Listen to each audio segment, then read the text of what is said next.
हाय नमस्कार मैत्रिणींतर माझ्या यूट्यूब चॅनलवरती तुमचं स्वागत आहे। तर आज मी या व्हिडिओमध्ये कटोरी ब्लाऊजवर मापे कसं घ्यायचं हे दाखवणार आहे।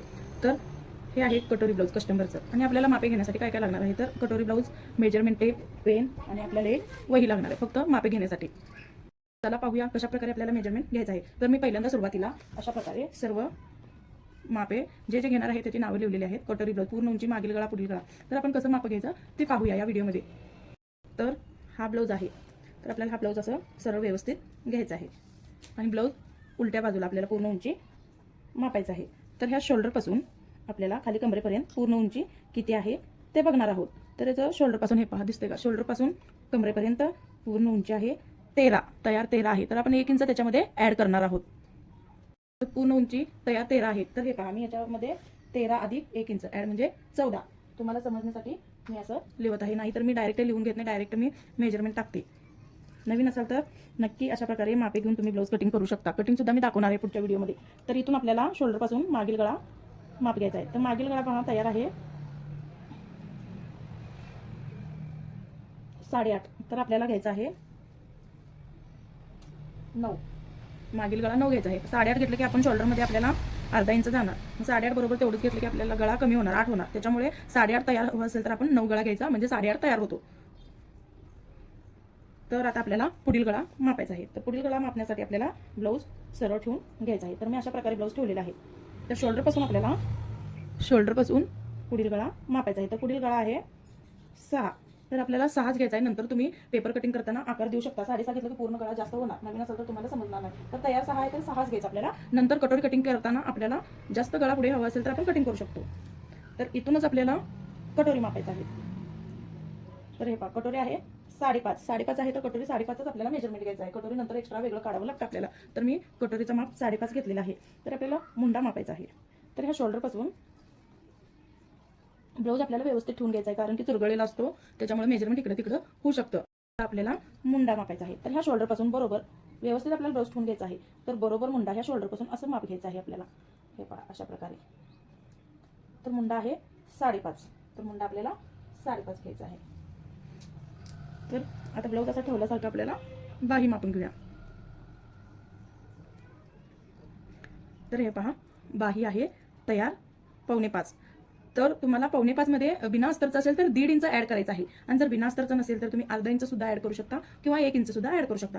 तर आता माझ्या कस्टमरचे ब्लाऊज अस्तरचा आहे, तर मी काय करणार आहे 4.25 आहे तर 4.6 याच्यामध्ये 1 इंच ॲड करणार आहे। तर 4.6 बाही लांबी आपण घेऊया। आणि शोल्डर पहा, शोल्डर आपल्याला तयार 2.5 आहे। 2.5ला थोडंसं जास्त आहे, तर 2.5 आहे। तर आपण काय करणार आहोत याच्यामध्ये अर्धा इंच ॲड करणार आहोत। 2.5 आहे तर आपण 3, 3.25 शोल्डर घेऊ शकता। नवीन असेल तर इकडे तिकडे थोडंसं कपडा आपलं मार्जिनमध्ये कमी जास्त होतं। तर मी 3 घेणार आहे, तुम्ही 3.25 सुद्धा घेऊ शकता।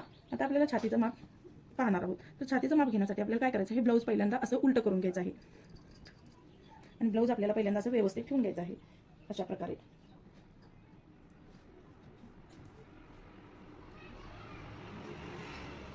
तर हे असं मी उलटं ब्लाऊज ठेवलेलं आहे। तर ह्या पुढील गळ्यापासून ते आपल्याला मुंड्यापर्यंत असं माप घ्यायचं आहे। तर फिटिंगपर्यंत आपल्याला बघायचं आहे फिटिंग किती आहे। तर फिटिंग छातीचं आहे 9, तर हे पहा 9, 9.25 आहे। थोडंसं असं ब्लाऊज खेचून घ्यायचं आहे, कारण जुना ब्लाऊज असल्यामुळे चुरगळलेला असतो। तर हे पहा फिटिंग आहे 9, 9.25 आहे सॉरी। तर छातीचं फिटिंग 9.25 आहे। तुम्ही ह्याच्यामध्ये 1.5 इंच ॲड करू शकता किंवा तुम्हाला जास्त मार्जिन हवं असेल तर तुम्ही 2 इंच सुद्धा ॲड करू शकता। तर छातीचं फिटिंग आहे 9.25, तर मी 2 इंच ॲड करणार आहे। 9.25, 10.10, 11.25, 11.25 आपल्याला छातीचं घ्यायचं आहे। 9.25 फिटिंग झालं, 2 इंच त्याच्यामध्ये मार्जिन ॲड करायचं आहे माया।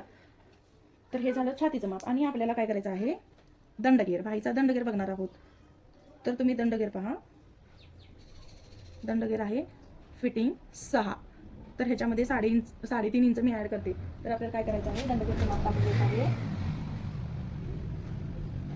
तयार आहे 6, तर त्याच्यामध्ये आपल्याला 3.5 इंच ॲड करायचं आहे आणि आपल्याला कमर मापायचं आहे।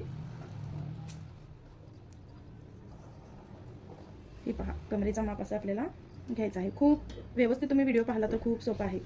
तर तुम्ही असं पाहून मेजरमेंट कसं घ्यायचं हे शिकू शकता। तर पुढच्या व्हिडिओमध्ये ह्याच ब्लाऊजच्या मापात मी पेपर कटिंग दाखवणार आहे। तर हे पहा तयार आहे 29, तर कमर आपल्याला फिटिंग करायचं आहे 29।